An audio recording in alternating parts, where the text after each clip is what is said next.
nilifanya harusi, immediately nikachange, nikakuwa mtu mwingine tofauti. Ukiwa umewekewa hiyo maroho, inaendanga kila mahali unaenda, una attract weakness zote za hiyo area, mademons za hizo area. Ile building nimeenda, nakumbuka nilikuwa nimelala nimeangalia juu, nilisikia nimeambiwa na ujue mkuu wa anga wa hii area kuna adaf iliingia kwa nyumba na imefungwa. Vile tu mashetani ilikuwa imezoea kuingia. Mimi nimelala lakini naona Kenya yote anakuja anafanya. Akachukua mkeka juu, akachukua nyoka na akaenda. Hapo ndio deliverance yangu inaanza. The day was 21st of April and the year was 2012 when Wairimu walked down the aisle to marry the love of her life. And on this particular day, someone brought her wedding presents. And this was the beginning of her disastrous life. Today, she's here to tell us that story and exactly how she found out that this was the cause of her misery in her marriage. Karibu sana sana sana. Asante sana. So, tuambie Ann, unatoka wapi na life ilikuwaje pale utotoni before tufike mahali unafikiria now it's time for me to get married? Yeah. Naitwa Ann Wairimu. Yeah. Jina yangu. Alafu kwa mtandao naitwa Ann Timo. Ann Timo. Timo now is the husband. Timo is my husband. Right. Wale tusoma nao wanaweza jua Ann Wairimu Gashie. So Ann Wairimu Gashie. Okay. So nilizaliwa pale Kirinyaga County. Mwea constituency huko kwa Mchele. Mimi nimegrow huko Mwea. Right. Nimesomea Mwea Nyamindi Primary iko huko pia Mwea. Gathigiri Ward na nikaenda high school Consolata Girls. Niligrow like a normal kid. Oshago vile na growing. Wazazi walikuwa tu vile ile maisha tu ya normal ya kugrow ya kutoka kwa ushago. So nikaenda Consolata Girls nikamaliza poa. Nilikuwa mtoto mzuri. Nilikuwa nampenda Mungu kutoka utotoni. Mimi hata nikiwa hadi high school, in Sunday school niliishi kuwa na some covenant na Mungu. Ningependa kwenda church hata nikuwa mdogo, hata kama mabeste zangu wanakataa. There is kale ka feeling hadi wa leo na ka feelingi hapa. I think spirit inakuanga hapa. Kuna kitu kwa ngeniambia just go to church. Nilikuwa napenda kwenda church. Nafika tu mapema, sometimes na behave tu kama a normal kid siendi, lakini mostly nikijikompare na other kids nilikuwa napenda. Nilikuwa na saina najitambuanga lakini kuna kitu God alikuwa ananipendea. So like calling yako ya kupenda God. Ilianza pale utotoni. Ilianza pale utotoni. Nikaenda high school na nikagrow like a normal kid. Performance zilikuwa hapo katikati. Nitoka huko na kasima inakangu. Nilikuwa very active CU member. Hapo nilikuwa Bible coordinator. Nilikuwa nasomea, nilikuwa nafanya injili tena sana na kuimba covers za watu. So nikagrow from then, nikaenda college, Nyeri Technical, nikafanya food and beverage management, diploma. Nilipenda juu pale high school tulifanya home science. So nika feel like among hizi courses zinakaa si ni rahisi kwangu ni food and beverages. So nikaenda college nikaifanya. Na mimi sikuwa ilelewa na shida ya school fees. Then nilikuwa nasoma mpaka nalipiwa mwaka huo. Mzazi January analipa mpaka zinavushwa. Basi siku strina sikuwa itafuta, sikuwa hiyo na mzazi akistrain kutafuta basari. Basari nilikuja tu ile ya juu alikuwa counselor by then. Si ama MCAs. Akimalizia so alikuwa bishte ya fadhi. So alitupea tu paka tuliachanga shule. So I really thank God. So siku strain sana mambo ya do. Mika kuna kitu ilikuwa inanipea pressure ni mzae. My dad alikuanga wa mnyota yani mlevi. Alikuwa ilikuwa home ya vita hapa na pale. So hiyo kitu ndio ilikuwa, at least naweza sema ilikuwa biggest challenge kwangu. Growing up but walinipea education vizuri bila kustrain. Hata kwa watoto wa babangu ninaweza sema mimi ndio nisoma bila strains. Though hapo nilikuwa nakwambia nilikuwa napenda Mungu. Mimi ningeona tuka challenge pale mbele ama nisikie maanti wakisema something inaweza come kwa my journey. Nilikuwa piga na maombi. Nilikuwa naambia God. Yani sijui but mama, okay, sitaki kusema sana but mama wako mambo ya spiritual sana. Basi sijui kwa nini God alinipenda hivyo, tulikuwa tunaomba ananijibu. Bali mimi nilikuwa nasemanga sitakaa makaratina hizo matanzushago, nilikuwa naishi kuja Nairobi. So hapo nikakuja nikapata jamaa. Ile building niliseto ama ni ule demali ni host juu alikuwa na huruma. Ile job nilipata from Nyeri, udemali nili host aliniambia mimi ni host for 1 month. So ile building tunakaa na yeye ni 3rd floor. Chini kuna majamaa ameweka shop, a general shop. Si jamaa tu anakaa kinimulika. Ile job naenda ma shift na break ilikuwa tulikuwa tunaziita straight shift, kuingia asubuhi na mapema unatoka saa 6. But during the day hapo katikati unapewa tule ka break ya 3 hours, sometimes 1 depending na how tight kuko. So nikipita hapo si jamaa ananiona. Job za hoteli mara mingi hawadangi all Sunday. Nilikuwa nimekwambia kutoka utotoni lile loved God. Umeona? Ingawa siwezi sema ati kusema nilikuwa napenda Mungu. I was living as in, nilikuwa naishi ati mtu mtakatifu, mtu ameokoka. Ni vile tu saa hii ninajitabuanga God alikuanga hangeniacha in my journey, aliishi akinifuatilia. So nilikuwa napenda kupeana sadaka. Huyu jamaa si ni shopkeeper wetu. Mimi nikimwatch hivi naona huyu jamaa anakaa humble, anakaa more mature than mtu hajaoa. Depending na hii ni age pale tunachokozanga. So naona akiwa humble, ni loving ile ya generally. Ako ni mtu mzuri kwa watu wote. So mimi sikuwa fikiria ni mjamaa anaweza kuwa ananikatia. Nikipita hapo tukakuja tukavurutana. Mimi of course ukosangi tu boyfriends hapa na pale. So I was like huyu afu mimi ni ule mtu genuine. Mimi ukikuja kwangu kama niko na mtu sitakuficha sana ati niende around the bush ni kuwastea time. Na niko na mtu nini haku give up. Hivi tukakuja tukaanza like kuvurutana. Between yeye na ule nilikuwa na yeye, in fact nasikia sijaokoka. Nilikumbuka nilienda fasting wa church moja huko Karatina. Nikiwa huko sikuwa nimejua church ni gani nitaenda juu mara mingi huko job. Yeye alikuwa anaenda church nyingine. Na nilikuja kumuulizanga. Tunaongea yani kama mabeste. Ingawa unaona mtu akiwa kwa shop, hizi shop zinakanga vitu mingi hapa mbele kwa magili, so una shughuli na sura. But as in nikikuta shopkeeper, of course ile katasi ile vile anajihando unaona ni mtu machua.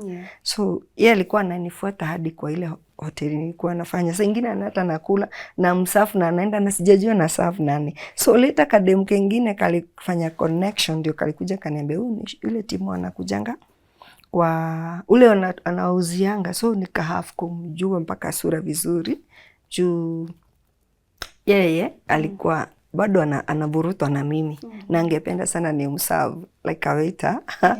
Wewe sijui na serve nani, but nikikuwa pale najua. So vile niambiwa ni shopkeeper wa pale. So kumbe huyu dem alikuja kaniambia ananishinda niuliza vile atakufuata sijui nini. So jamaa alingangana, hakungangana. Yeye kulingana na yeye ananiambianga alikuwa almost ku give up. Akangangana na nika give in. Nikaingia kwa box. Na tukaanza journey ya kufikiria vile tunaweza settle pamoja. Yeah. When was this? It was on 2012. Yeah. No, 2010 December ndio nilitoka Nyeri. I think tulianzana naye vizuri 2011. Yeah, 2011 hapo February. Ananicheki hivyo tukasukuma kiasi, of course miezi ya kunikatia akatake like 6 months hivyo. Kubaliana hatukukaa sana. Tuko for long. Tukaanza kupanga harusi. Tukaanza kupanga harusi. In the process ya kupanga harusi, si tulianguka. Juu distance haiko mbali. Mnaishi close to each other. Nakwambia dia shopkeeper wangu. Juu hata nilikuwa nimekwambia kuna dema alikuwa ameni host pale 1 month ya kukaa Karatina. So of course utaendelea na maisha. Ukisha settle si utahama utafuta nyumba yako. Sikuenda mbali bado juu ya job na security kutokanga usiku. Ikaikuwa hivyo. Sasa tukaanza kupanga harusi. 2012 ndo tulifanya harusi April. So tulianza kupanga harusi ilikuwa kama si August 20. Yes, nikwambia si hatukugo for long. August 2011. Yes. Hapo ndo tulianza kupanga harusi. Ile ya kwenda udhoni. Tutaendaje, umeelewa kwa process. Kuna process of course, kutaka kujua hata watu wa kwenu, what they need. Hivyo. The process yote ya udhoni, mimi naweza sema kwake, ilimweka vilema mingi kwa moyo. Tulikuwa na vikwazo. Mimi kwa kwanza nilikuwa najaribu kujiexplain. Najiexplain. Unajua of course wewe lazima uende utetee mtu wako. Nilikuwa naenda najiexplain. Sometimes unasikia wazazi unaambia babako, mzazi na yeye akienda kutetea kwa wazee ananyamazishwa. Si ungetuita kama ungeweza hii peke yako, so tuachie kazi. Like alipushwa na hakuwa na do enough. So all we needed is just blessing. Na tufanye tu wedding. But haikuwa rahisi. Haikuwa rahisi. Siwezi sema hapo palikuwa rahisi. Ingawa na washukuru wengi at long last walitupea kwa head tufanye harusi. So mkapatwa. Ilifanyika venye inafaa, kwenye hakufai. Unajua kuna mambo zinaweza leta vikwazo. Mwezi fanya harusi kukiwa hivi. Kama mzazi wako hajafanya hivi. All walikuja into conclusion ili tusaidia yani. Nilifanya harusi. Immediately nikachange, nikakuwa mtu mwingine tofauti. So on this day ya harusi hakukuwa na any issues? The harusi ilifanyika tu vizuri? Siku harusi ilifanyika poa. Na tukaenda honeymoon. Juu sasa ni story za maushago na kukua tina domo. So mwezi enda ile unaambiangwa 2 weeks nini. Tulienda ile inatosha tule tu pesa tulikuwa nazo. Tukuje tukave kumalizia mavitu hizo expenses za wedding ndio maisha iendelee poa. So nikakuja I remember within the first 2 months me already nilikuwa nimeanza kutoro. The way I know myself hata sahi kama sahi storoki na sometimes we can face challenges. The way I knew myself sidhani ningereact. Hata nikakwambia kenye kilifanya mimi nilitoroka within the first 2 weeks. Nilitoka 2 weeks. The first 2 weeks. I am talking of 2 weeks. Jackie demu anaitwa Jackie Mbaru ni at least anaelewa how we started with my husband. Witness nilienda kwake. Nini nakutorosha after 2 weeks? I think ni anger issue. Nilishikwa na anger issue na suicidal thoughts. Zile nishika. Na nikaanza kusikia ninanyongwa. Nikikaa kwa nyumba nahisi asiko peke yangu. Niko peke yangu lakini nahisi kuna some other things. Present ya anything. Unaona? Tukiwa tumekaa hivi sasa nataka kunarrate about vile tumeoana, mambo imeanza happen funny things. Huyu jamaa alikuwa anafanya poa na shop. Alikuwa angemwagiwa vitu za wholesale hata extra zaidi ya zile pesa ako nazo kwa nini, hata 40k angepata kwa duka. So alikuwa anauza somehow na wholesale somehow na retail. wholesale alikuwa anauzia wale watu wana tuvibanda na mikahawa. Unaona watu wananunulianga watu. Juu inadai naweza nunua unga ya bill na vitu mingi, mafuta kama ni ile solid. Unaona amechukua kama carton. So jamaa alikuwa anauza poa. Immediately tumeoana, mambo ikaenda kwa vision zangu kwa maono. Sidhani kama there before nilikuwa na vision strong ama kushinda nikishughulika niliota ama sikuota. Wakati kama nilikuwa naota nikiwa mdogo, but sasa hapa ikakuwa worse juu every time naota na mavitu funny. Mkiwa kwa sewage. Neighbor alikuwa beshte ya neighbor yangu alikuwa anapitia. Unaona kama wewe si mtu mbaya uweze assume salamu za neighbor. Siku moja akapita, kumbe wanajana na mzee juu alikuwa shopkeeper wao. Alikuja akaniambia sijui. Okay, alikuwa akiniangalia hivi anaona mimi si mtu kwa mtu rude. Siku moja akipita hapo akaniambia, "Hebu kuja watimu nikuambie. Nimeota. Sasa hiyo niko na ball." Sijui kwa nini niliota ndoto na nikaikumbuka sana. She was not a pastor. Nimeota Timo duka yake akianza kuuza mandazi peke yake. Kwa bakara huko nyuma tunaona hakuna kitu. For me, okay, kuna kitu naweza kuambia ushtuke ingine ikuingie juu God anataka istiki kwa your spirit ndio uweze kuombea ama uweze kutafakari hiyo kitu. So hiyo kitu nilijiuliza what's the meaning of that. So yeah, tukaacha tu tumediscuss hivi haikuwa ati ni deep hapa ati ameniita ni mambo na maombi ama anything. Tulikuwa tu tunaongea, kaniambia ataniambia juu naonanga mimi si mtu mbaya. Na hakukuwa na ubaya yote tu unaweza sema among wale watu ungesema customer zake unaona kuna juu hata hakuwa anaishi hapo, alikuwa anatembelea beshte yake huko juu. So nikaanza kuona mambo na kuona mavision za kushindwa, tuseme za nguvu za giza. Kwa shop mzee ameanza amekuta mtu niseme waste product ya mtu mzima kwa mlango na si mara moja. Alikuwa na favor such that alikuwa amepewa anaweza pewa chop. Akachoka, alikuwa kasafi vile tu, mwenye shop alikuwa anampenda, mwenye building alikuwa anampenda, alikuwa na favor by the way. Sema mzee wangu alikuwa na favor. Hata vile aliniexplainia mambo ya how he was doing with the shop, nilikuwa naona ako na favor. But hapa ameanza financially sasa ameanza ku experience constraint. Juu hapa anakuta sengine kuna kapaka. Niko namuuliza ever before tuoane ulikuwa unaishi kuona kapaka? Hizi mapaka zimeanza kuingia. Yeye ni wale watu wana huruma mingi, ule uzuri ya mpaka kugonga kipaka. Mimi naweza chukua mawe nigonge kipaka ya taki.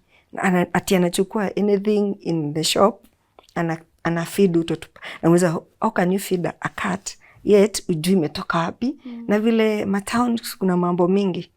So for me dhamiri zangu by then zilikuwa high kuliko zake.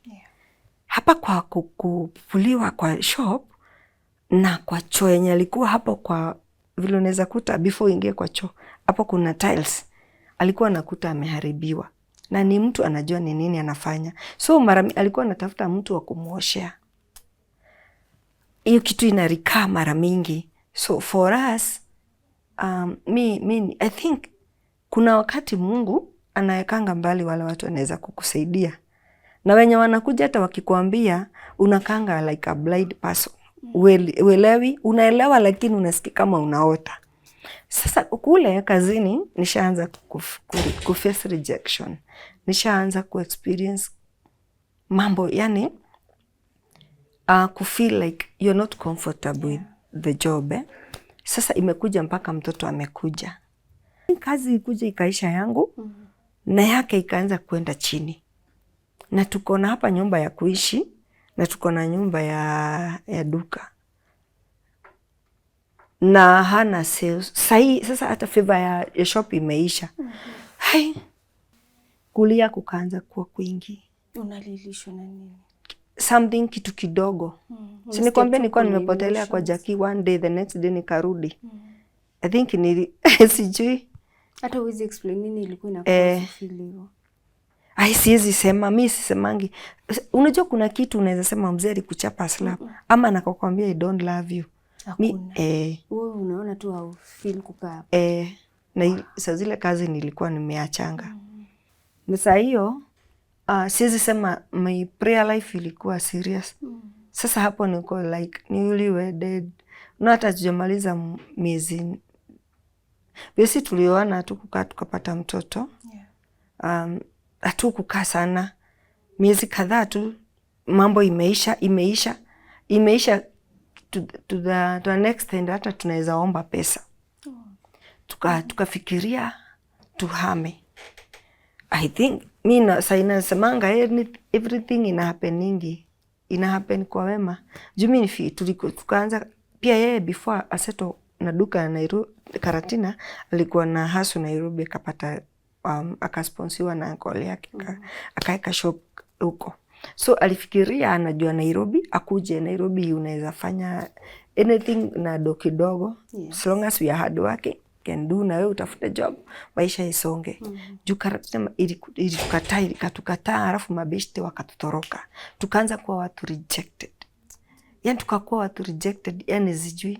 But rejection sasa ilikuwa inaenda kama ina upgrade as life inakuwa hard.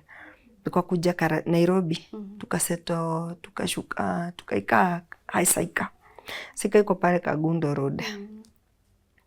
Tukajaribu kuweka shop na juu pale tuliuza bakara around the shop ilikuwa mahali ilikuwa place poa na nini, tulikuwa na like 100 shillings.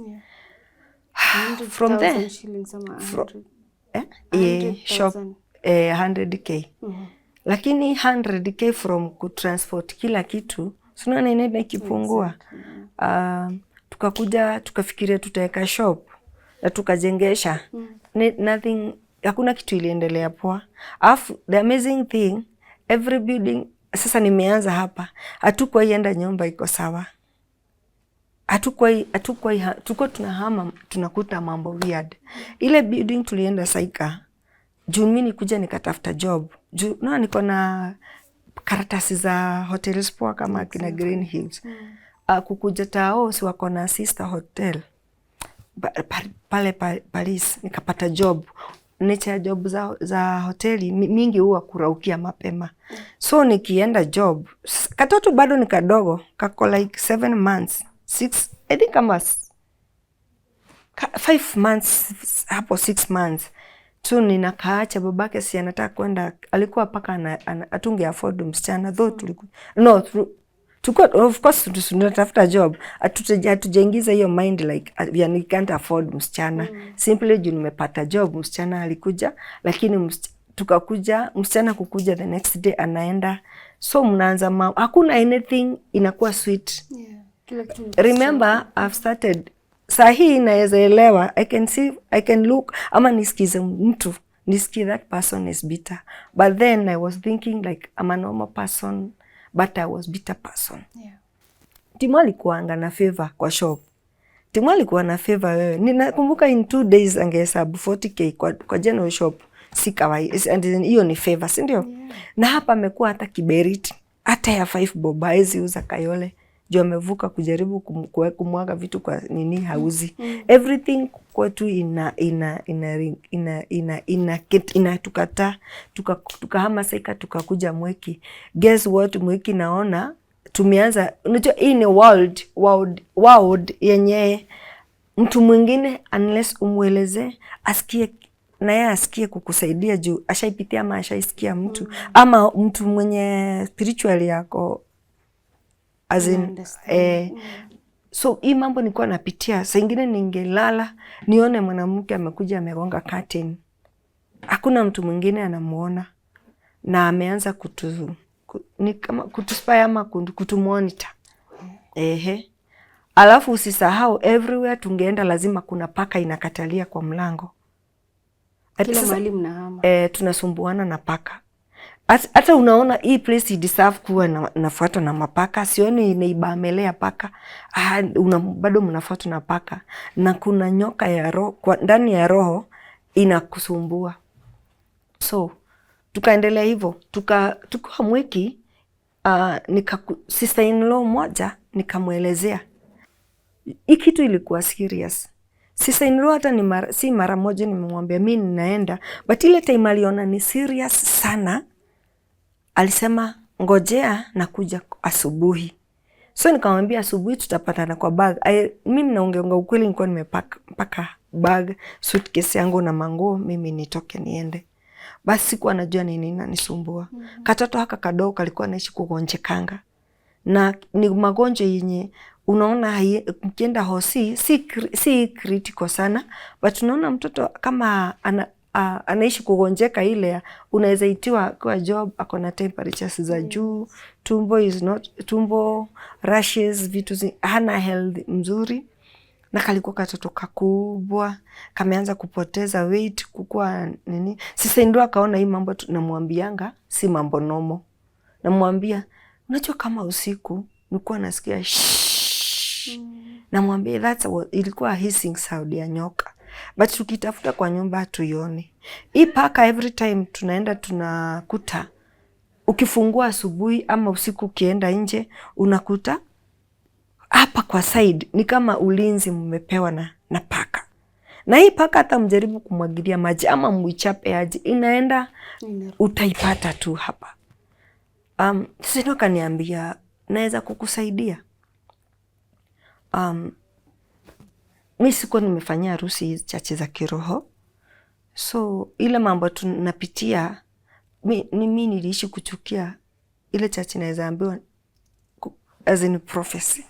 Niliishi kuchukia juu nikiangalia stories za home, nikilewa nilikuwa kadogo, kuna story nilikuwa nahisi ningesikia nifunge masikio because staki zinafanya watu wakosane. So mimi sisaini akakuja na wisdom sana kuniuliza maana naweza nisaidia twende church.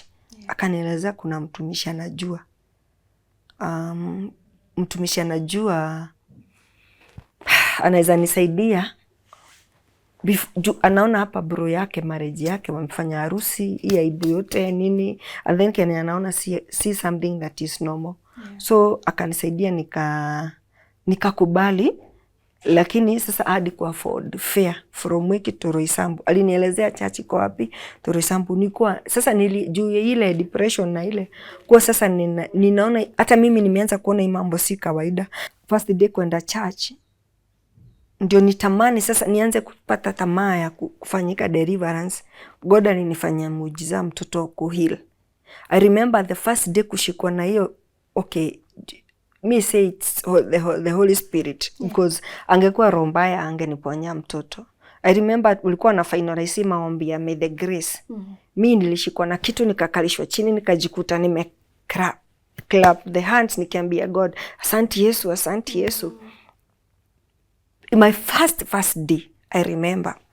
So nika realize nikwenda home.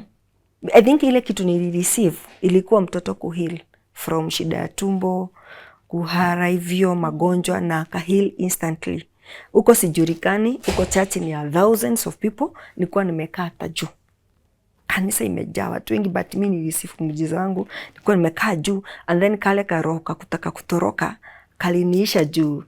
Sasa wangu ni more than a friend. Mimi hata namwambianga, mimi hata ningeenda, you can remain to be a friend. Ni ule mtu naweza mtembeleanga hata kama niliacha kwa shiza, ni mtu mzuri. Alinisupport sana. Ingawa hatukuwa tulikuja sasa tukahama. That was not the deliverance. I think ni Mungu kunionjesha na nionyeshe ya kwamba hii kitu haingeponywa na daktari, inaweza kwa Mungu. Nikatamani ningekwenda hiyo church, but tukakuja mzee akapata kazi ya security Ruiru huku Tatu City, na kampuni ilikuwa ina start juu tulikuwa desperate. Sasa ameingia hata kuwa soja, akaingia na tukafurahi sana juu tulikuwa na hanga. Wacha nikwambie tulipigwa vita. Sitaki kusema ni nani, but there is a relative, na niliishi kusema kuna siku hata tulikula shida mpaka relative akienda job asubuhi. Juu ile shida tunapata. Sasa tumeanza kupika na stove. Na si stove ya kujibaia, ni stove ya kupewa na relative. Akapata mandizi vile kuna nyeshanga pale Kamutine. Watu wenye anajua hapo Kamutine kuna of course kuna drainage. Sasa ile drainage kuna mandizi imeanguka hapo. Nikaitiwa ndio at least tupate food. But nilikataa. I think niliambia God, nilijifanya ni aibu ninaona juu of course watu wamepanga line kwa stage wakienda job, nikaona aibu. But ninakumbuka ni one of the things nilipitia ukali sana. Hizo incident zilikuwa zinaongezea bitterness kwa maisha yangu, nikiuliza what happened. As in, na nikuambia the funniest thing up to now, jumi niliishi kuambia mzee nitamuacha ama nitakufa. Siwezi kuambia ati ile kitu mbaya sahi na sioni hiyo ubaya sioni kwake. Na maybe hajawahi change. But unaekangwa blindness ingine huwezi jua. Unaekangwa spirit ingine huwezi elewa. Hii ni something haiwezi elezeka unless mtu ashaipitia hapo. Ama ashahadithia hivyo na kuhadithia. Ukipewa na mwingine utajua kale kasuri kana kaka could it be ni spirit zinakupiga, you see? Siwezi kuambia. Kurudi mimi nikakataa hiyo mambo ya kukula food ya sewage.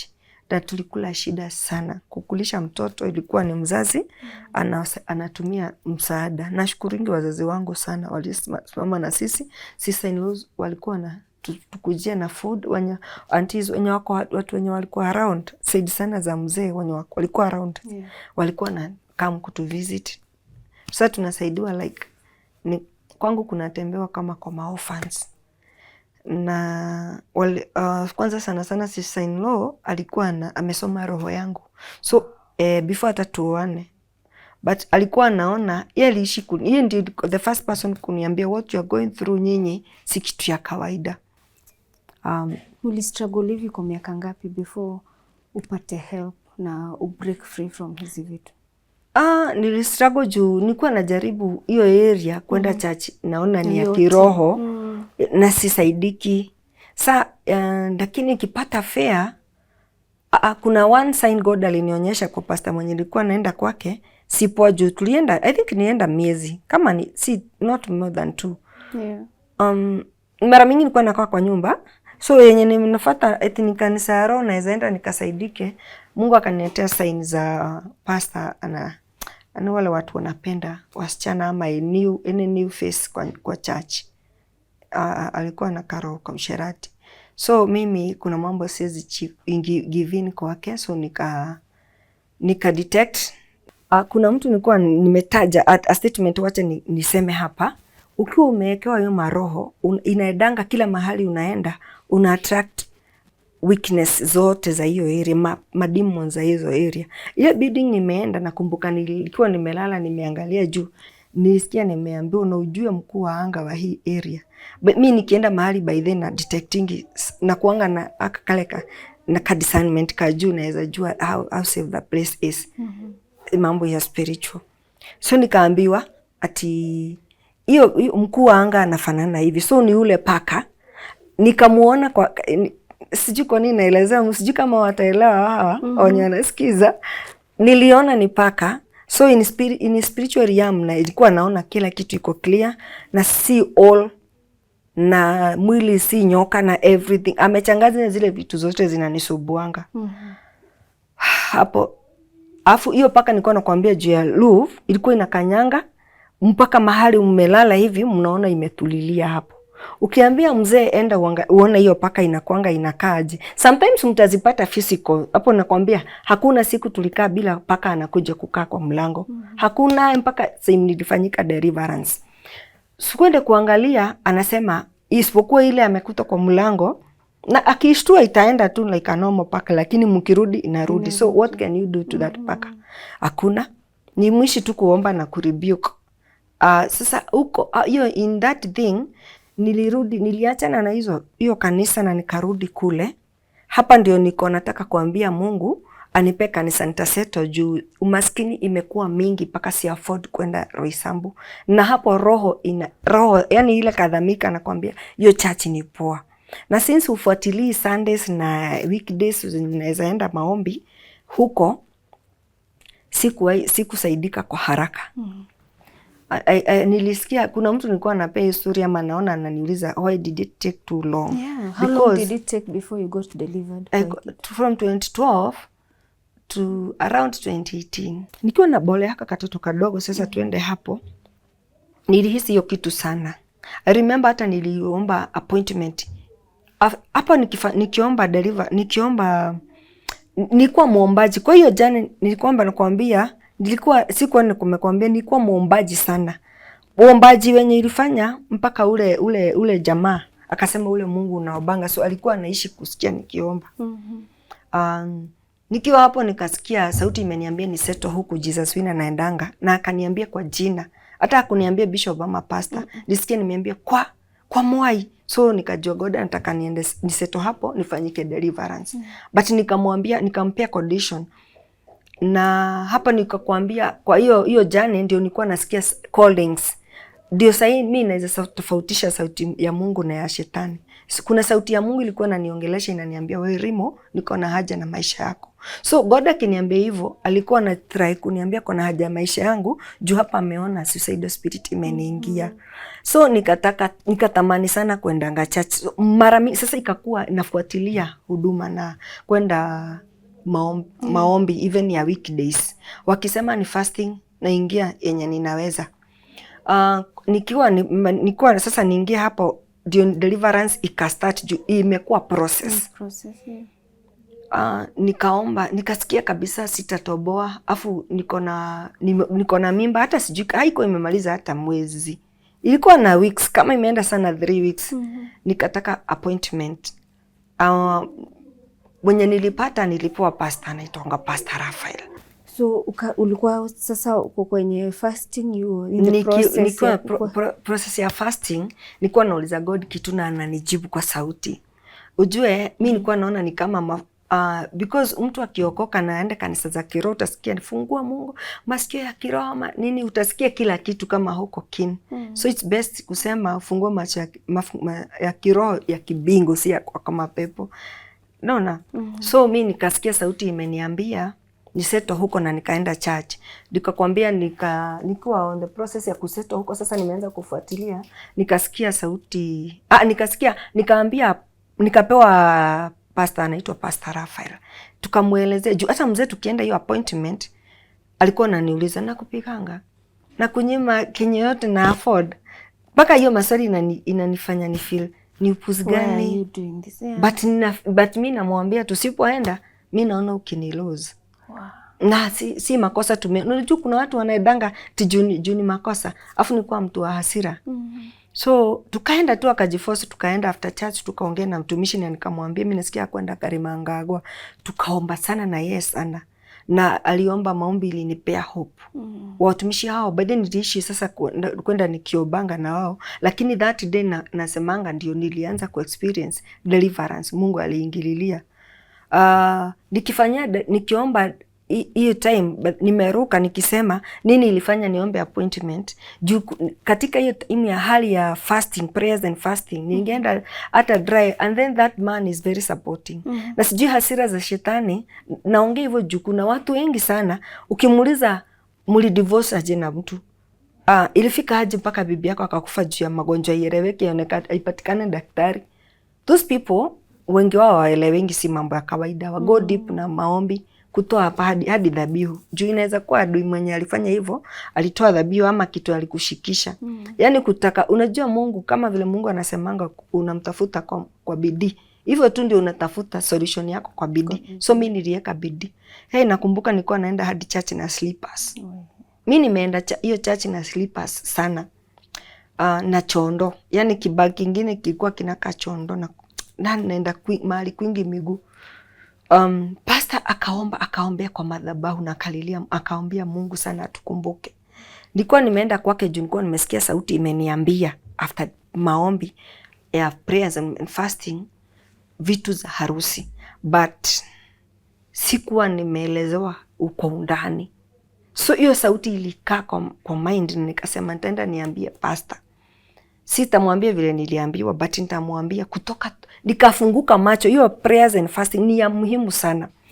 Nikamwambia mimi kutoka, sikuenda kumwambia vile nilisikia sauti imeniambia, but kutoka a pastor. Afu nilikuwa naongea mob. Yani mimi unipe 1 second ya mtu anataka anisikilize, nisikie kama nitansaidia kutoka kwa hiyo shimo, ningemwambia like 1000 words in a second. Juu pressure na depression. Pastor vya za harusi. Kutoka tufanya harusi hatujaipata baada ya tukua tunanunua kitu. Unasikia vile nilikuwa na pressure mingi. Hata ungenipea smartphone, kitu inge happen. Either chai ya mtoto imwagikie, simu iharibike, iibiwe, ipotee, icrack, yani hakuna kitu ningekaa nayo kitu poa. Si kwa nakwambia vitu zilikuwa zinajivunja zenyewe. Unaenda kwa kabati tunakuta kitu imevujivunja. Kwa wall, kwa vitu imehang zinajivunja. So hakuna maendeleo ilikuwa inakaa kwa nyumba. So vile tulipewa za harusi na wenye walikuja kuona mtoto remain hivyo. Mimi hata nguo ya 20.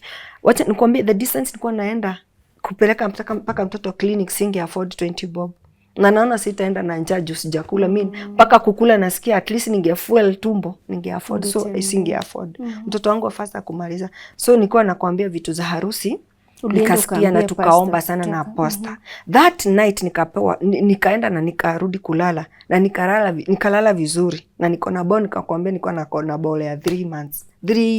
Around 3 weeks. Haiko imemaliza month. Juu nakumbuka after some days nilikuwa na tukuma complication, kwenda kupigwa picha, ndio nilikuwa naambiwa hii ball iko na 1 month and some weeks. Akaomba sana, tuko kwa pale ameomba sana, nikarudi kwa nyumba, nikalala usingizi mzuri sana. I had, mimi nasemanga ni visitation ya ni kama angelic visitation. Juu kuna adaf iliingia kwa nyumba na imefungwa. Vile tu mashetani ilikuwa imezoea kuingia. So niliona hiyo siku nini nasemanga ni malaika. Juu no one angekuja na in that form. Anang'aa mwangaza, na ni mkubwa na mweupe kabisa. Mimi nimelala lakini naona Kenya yote anakuja anafanya. Akachukua mkeka, hiyo mkeka tukua tumepewa kwa harusi bado. Akachukua mkeka juu, akachukua nyoka na akaenda. Hapo ndio deliverance yangu inaanza. Juu nikaendelea kuomba sana. Mimi sikupeleka report church anything. Nikwambia na church yetu iko so busy na iko so big. Lakini kusoma utasoma, utaelevuka kiroho juu kuna mambo ya groups pastor anaweza itana na wasaidia mnaomba. Tena kuna weekdays mnaweza onana. He used to see me na alikuwa ananiambia kuna maroho chafu sana inakupiga. Bali kuna siku aliniambia kama kuna mtu anapigwa na mapepo, hii kanisa yote na imejaa like 20,000 people ni mimi. So nilikuwa nashindwa, what will happen? What is happening? Why me? Unaona? Na pale nilikuwa nimesikia sauti, kuna kasauti huko tu katikati kalikuwa kanani encourage, kananipea hope. Paka inaniambia hii nyumba iko na nyoka. I remember a sauti ya mama ikiniambia hii nyumba umeishi iko na nyoka. So nikauliza, what do I do? So hapo nikaanza kuomba. So nasikia nyoka ilitolewa, hatukukaa sana. Nikiwa job, ndio nikuja after deliverance hiyo sasa, nilikuwa nimepata job I think. Lakini haikuwa na peace. Kwa hiyo job nipitia mapito mazito sana. Rejection, unagonjeka. I remember hata kuna bishti yangu alikuwa anaishi kuniambia mpaka wanakuitanga wa magonjwa. Juu pale paka kabla hiyo paka ikufe, kuna siku ilikuja kwa vision na ikaniuma hapa. Na ikaniambia, si nikwambia ni mapepo ilikuwa inaongea. So hivyo wanatufuata, kuna mission walikuwa wananifuatilia. Umeshika? Ni majini ilikuwa inakufuata. Ile siku utaanguka, hata kama nilikuwa na hasira bado nilikuwa nimeokoka. Ile siku utarudi nyuma. Unajua kuna wale ukoka unangangana na mahasira tu zako, hakuna mtu hana weakness. So ile siku I think ni relax na nikaanza kuongeanga ubaya wa Mungu, hajanisaidia, nikaanza kukosa Mungu vile hajanisaidia. Na huko katikati bado kuna vita napigana wewe lakini uzioni. So kuna paka ilikuwa mpaka imeniuma na ikaniambia imeniweka poison kwa mwili. Na itaenda kwa organ. Inasema hivyo, ninasema tumekuweka poison kwa mwili na imeenda kwa organ na utakufa polepole. Sikukaa, nikaanza kuexperience shida hapa. Mimi hata hapo ndio nikuja, sikuwahi jua liver inakuanga hapa. nikaanza ku-experience magonjwa na hii mimba ya huu mtoto. Sumesikia paka nini nyoka alitolewa. Sasa tuna deal na paka. Hapo in between sijui, lakini haikukaa sana. Mzee alijua kuna siku alikuta nyoka imezingira suitcase. Unaona ile suitcase nilikuwa nakwambia nilikuwa napanganga vitu. Ilikuwa imezingira suitcase nyoka kubwa sana, na mtoto tulikuwa tumemwacha juu tulikuwa tuna change shift. Naenda mchana yako alikuja kapata job mahali pengine Thika Road. Ya kuingia usiku anakuja asubuhi. So, alipata katoto weekend kamekaa peke yake. Kumbe bedroom kuna nyoka imezingira suitcase, akaiua na akakaa some few months. Time ya corona ndiye aliniambia mwezi fulani tuliua nyoka. Nikasema nikikwambia juu ile mambo unapitia hata huku hatutalala. Unaona? Tukaua, akaua hiyo nyoka. Si unakumbuka tuliambia huyo pastor na okay, let's say tuishorten aje, God alituma usaidizi yake, hiyo nyoka kutolewa inaanzanga into spiritual, ina manifest into physical. So mimi niliambianga Mungu, bado nilikuwa naendelea na fasting, uilete physical, tuiue, tuiondoe kitu mpaka sauti ziache kuniambia. I think hiyo sauti ilikuwa inaniambia kuna nyoka, haingekuwa ni shetani. Juu ingekaa tu huko ikinimonitor na kunifuatilia. Ndiki ilikuwa ya Mungu akuniambia kuna nyoka tu. So ikakuja ikauliwa na ikaenda hivyo. Ni story ya nyoka. Na tukakuja mimi nikaua ingine juu azikuanga nyoka moja. Na kuna nyoka tulikuja tukaua nyoka ya cobra kubwa sana. Na imekaa tu kwa tu vitu tulikuwa hapo mbele ya nyumba. So tulikuja tukipatanga ushindi the more tunaomba. Hivi wakati gani ndio ulikuja kulink hizi troubles zote zimekufuata na present ulipewa kwa wedding? Do you suspect anybody? I didn't suspect, hata saa hii juangi exactly who is that person, but kuna watu na suspectingi. Juu wacha nikumalizie pale vile paka ilikufa. Paka bado nikiomba Mungu hizi mambo imanifestiwe into physical. The vile bananitesa kiroho. Nilikuja nikagonjeka mpaka maini. Through prayers, na nilipoteza, like nilikuwa napoteza amani na a lot of peace kwa job juu. Every time uko hosi nini, una amani. I think ilikuwa one way ya kunitorment bado ni sky job. Juu unaona unawabo. Saa yote, alafu uko mtu mgonjwa mawazo, na unawaelezea everything, but for them they need a sober person. They can't understand you. Na how they will treat you bado inakuwa affect more. Kuna siku tulikuwa tumelala, tukakuta paka ameuliwa na akatupwa kwa gate. Juu hii boma ndi nifanyike deliverance. Hiyo boma ilikuwa boma ni mimi peke yangu. Mwenye alikuwa amejenga kama nyumba hapo kagorofa, na hakuwa na kujanga mara mingi, hakuwa na family. So tulikuta paka imeuliwa. So naweza sema paka na manyoka si zimekufa. So imagine kutoka hapo by the hata niliedanga hata 2 bedroom. Tukaanza kuonanga light. So, the minute manyoka zimeanza kuuliwa, nikaka kama mtu amefunguka macho. Nikakumbuka tuliombea vitu za wedding, na nikaanza immediately by then nilianza kubuy vitu. Zile vitu nilikuwa naona kwa mtu nisinge afford kama kafriji, nikaanza kujipaia. Yani kuna tu vitu ukaanza kupata maendeleo. So na ilianza kukuja aje, nilisema hizi vitu za wedding God alinimentionia nikiwa kwa wilderness hiyo ya spiritual battles, ndio mimi nitaanza kuzigive away. Of course kwa hiyo jane kuna watu unaongea na wao.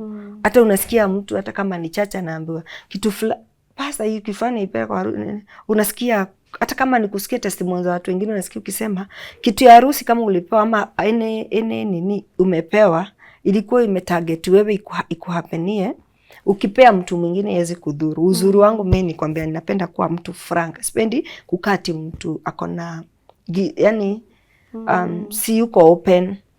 Mwenye nitafuta watu nikawaambia watu walikuwa wanazitamani vitu kama hizo, nikapeana glasses, vitu mingi, vitu za lamana, nikatoa kabati, nikapeana vitu mingi, nilipeana nikabaki tu zero. Sasa ndio tunaendanga tukirudisha. Na the more tunazipeana ndio tukaanza ku-experience light. Wow. Yeah. Nikipeana nilikuja kulearn kama kuna battles those servant wa God kwa Bible wanaambianga wakienda kupigana walikuwa wanapigana mpaka na dhabihu. Mimi nilikuwa nafundishwa mpaka kugive dhabihu. Nikipata nilikuwa naekelea kwa madhabahu inanitetea. Juu kuna mahali unaweza ona ujinga wako wa kiroho haiwezi kusaidia. Afu watu waligaramika. Sikuwa nasema watu waligaramika. Pia wewe kubali kugaramika. Mimi mpaka kupenda kuosha church, kuwa active kwa church kama sina do. I think hiyo kupenda kutafuta Mungu, hiyo ndio naambianga kutafuta Mungu na bidii. Kwa chochote unaweza. Doing good to your friends, doing good to the people who are less kwa barabara, wewe na energy yako. Nilipenda sana kuwa mtu mzuri. Nifanya na bidii sana kuwa on the right path. Nikakuanga delivered. Nani hao ulikuwa una suspect walikutarget through hizo wedding presents? By the juzi hata tulikuwa tumekaa hivi na mzee juu. Mi hata kama yeye kwa nyumba I think yeye ndiye anaweza kasirika. Mi hizi hasira za nitakuacha, nitajiua zilikuja tu zikaniacha. Siwezi kuambia exactly day, but I remember mimi nilikuja tu nikajikuta nakuanga free ku make decision kuacha kazi na feel ni God ananiongoza. Unasikia? So unakuwa mtu firm in spirit. Tulikuwa tumekaa tu hivi, kuna mama tulikuwa tunaona picha za album. Mzee alikuja akaniambia, "Aya, unaona huyu mama? Unamkumbuka?" Alikuwa ile tulioania huko sasa. Alikuwa mama, wewe ni mama. Si ati ni msichana, by then ni mama. Hata ni mama ungeomba mawaidha kama mama yako. Alikuwa una suspect. Mimi nilikuja kuona sijaijua exactly kama ni but najiulizanga kwa nini watu kama hao wangekuja na waambie mzee ati hujatualika wedding na kuna kitu huyo mama alikuwa anataka. Alikuwa anataka relationship yake na mzee. Alitamka akaambia mzee anataka relationship. Of course zipaka zile mambo anamwambia. Sasa unaoa. Unafikiria ati hujanioa. Ati hujaniita kwa wedding. Hata venue hujaniambia, utaniona huko. Na alikuja na akatupea present. But imekaa I think hadi last year. Last year ndio sikukwambia last year January. Si ilikuwa 2030 January ndio nilipeana vitu zangu. Zile tena kama kufagilia nyingi. Hapo ndio light ikaingia, tunakuta tuna discuss mambo mingi mpaka tukiona kwa album za picha za harusi unaona ananiambia huyu mama alikuwa ananitakanga na alikuja kwa wedding. Ni wale watu first, yani my husband wale watu si wale watu unaona kuna watu warudi, ni wale watu soft. So alikuwa ananiambia huyu mama alikuwa ananitaka na aliniambia atakuja kwa harusi hata kama sijamwambia venye. Nilimuona kwa harusi na alikuja na zawadi. Na hata vile nipata mtoto alinipea bado zawadi. Such people unaona mtu na nikimuuliza how was your relationship na huyo mtu kaniambia wewe mama alikuwa ameng'ang'ana. Ni wale watu walikuwa wanapendanga tu wanaitanga tu benten. Such what sis. Na si wao tu, kuna watu wengine pia walinipea presents. Hata nikiwa na mimba after that wanakuja, but unakuta immediately huyo mtu amekupea kitu inakuhapenia kwa vision. Unaonanga vision kuhusu huyo mtu but hungeelewa vision. I used to say dream ni just a dream at that point, but the minute tunagoro unakuja kuelewa that person hakuwa clear toka nipe present fulani, things just change. Ukiangalia back kwa journey yako ya kustruggle na hizi vitu spiritually na eventually vile ulikuwa delivered, what would you have done differently in your life knowing what you know now? But looking back, maybe some of the things that you did I wish singefanya hiki na hiki, maybe tukifanya harusi. Mi huwa napenda wala watu. Before nilikuwa nahisi watu wanasema ati kuna hizi private wedding, though si ati wale pia wao wako na watu kadhaa wameita. But mimi nikaambiwa kama narudia harusi ama naambiwa lazima tu sign certificates, mimi nachukua wazazi na mzee, hata sitaki sisters wakuje na pastor tuombe tuende home. Utaki glamorous wedding. Kama lazima Mungu aifanye hivyo, na mimi nikuwe muombaji sana. Because I believe the way I am today, it's not the way I was spiritually by then. So hata kama ni kuomba, sikuwa najua deepness wa kuomba. Sikuwa najua. Na sikuwa ijua Mungu anaweza tupea ishara. Ama sikujua, hiyo wakati wewe unataka kufanya harusi hivi hii time. Trick moja ni kuambia mtu kama kuna mtu ama birthday. By the way, mi watoto wangu kwanza huyu last born hata nikiwa na ball nilikuwa naambia Mungu kusiwahi kuja mtu akona kusudi mbaya ama ananiambia against my family, ama anakuja kutumonitor. And God alifanya hivyo. So, mi sitaka kufanya mapatipati things sana juu nimekunywa hiyo kikombe ya vita. So mi naweza sema sizifanya harusi hiyo kubwa, na sisemi wale wanafanya sitaenda zao. Nitaenda juu amedecide na ni vizuri, juu tunaendanga pia ni poa ya kuheshimisha. But in my part, mimi sizifanya harusi kubwa. Nafanya tu ya pastor aniombe. Hata wenye wanawana ya huko kwa miti na huko.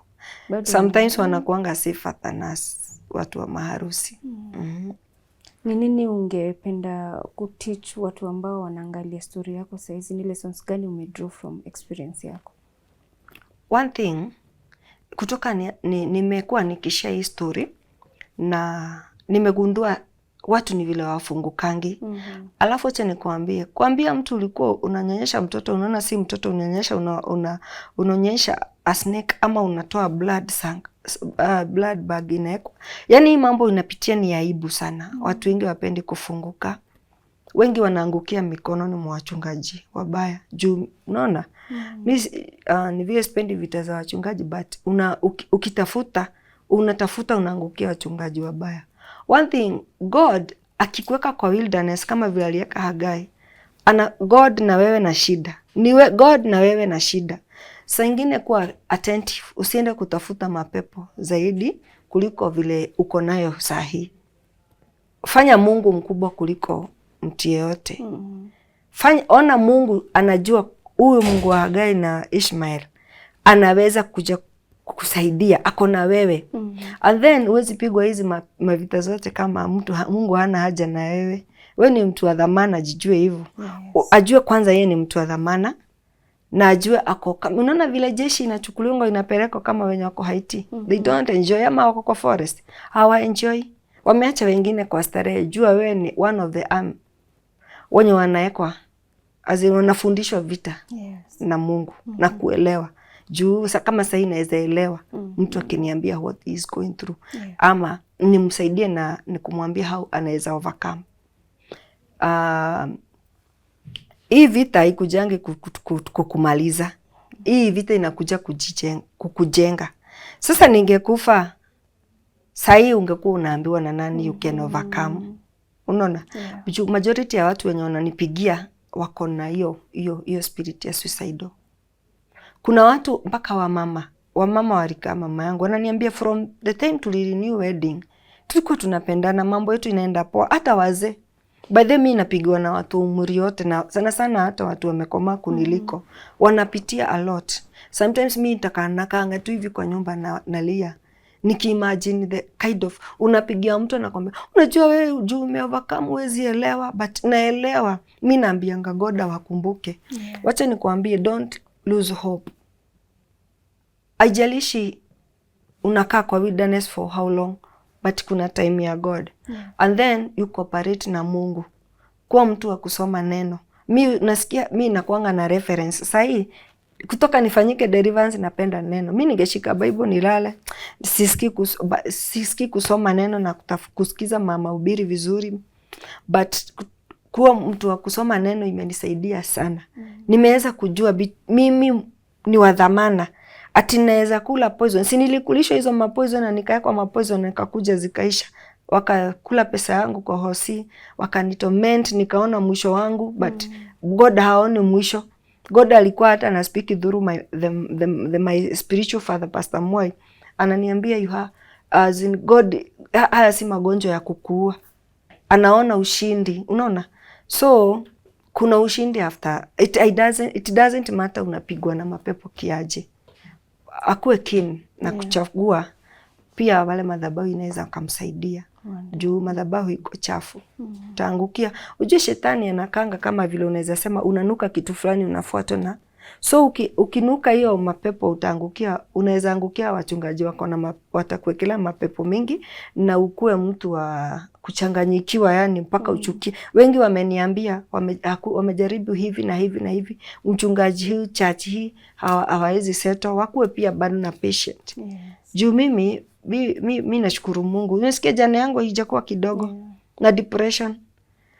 Mi utalia Ukilia God, heavens huwa inanyamaza tu ikusikilize wewe. Afu na ukuwe mtu wa kushukuru, msicomplain sana. I remember God speaking to my pastor and telling me I pray a lot but I complain a lot. Unaona? Unaomba sana but una complain sana. Hiyo ni one thing. Usikuwe mtu wa kucomplain. Shukuru Mungu. Hizo vitu zote zinakuvisit zote tuliumbwa na Mungu. Ni Mungu atakufanya deliverance akuseparate nazo.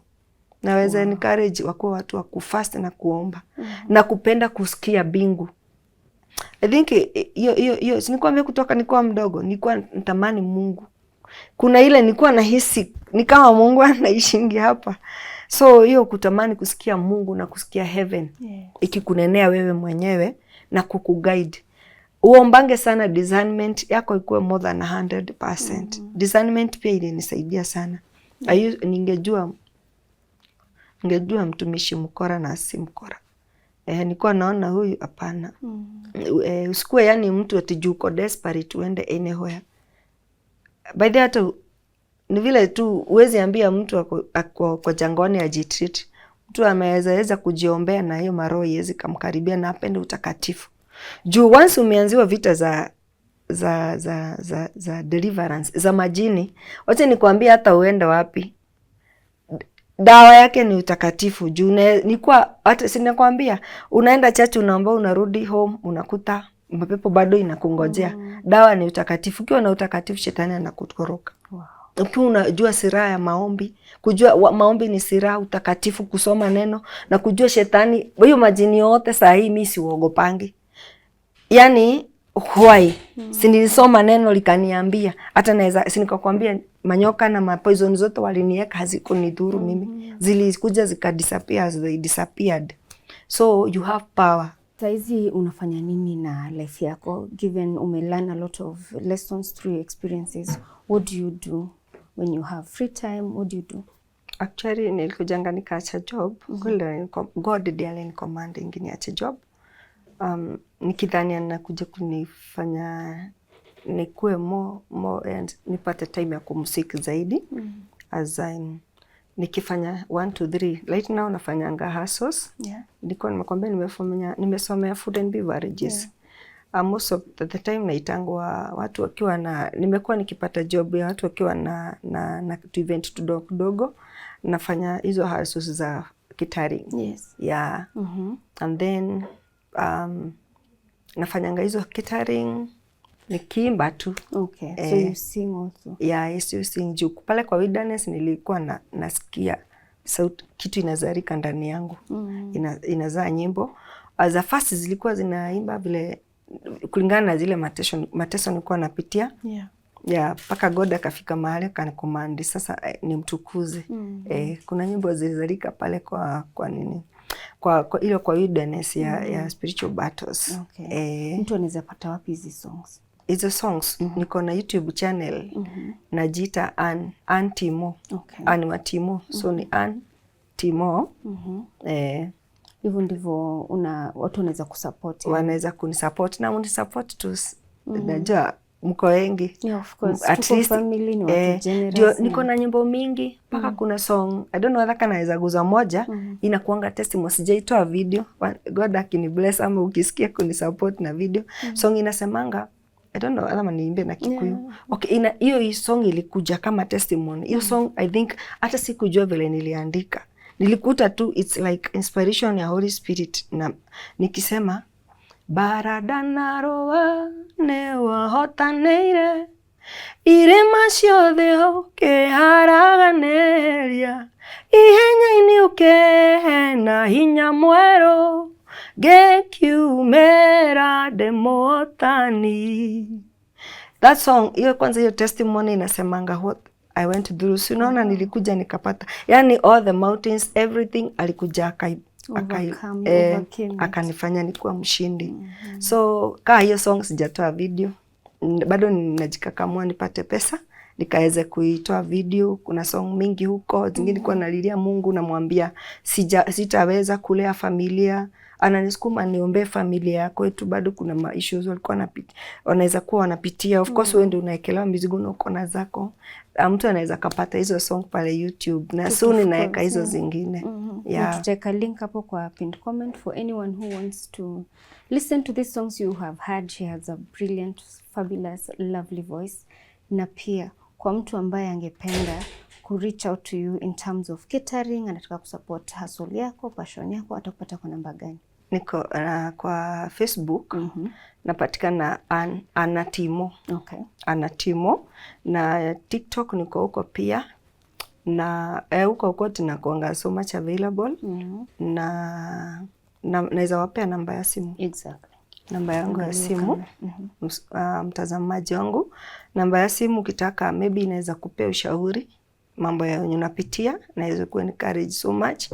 Namba yangu ni 0723 080 203. Sizimangi hiyo simu.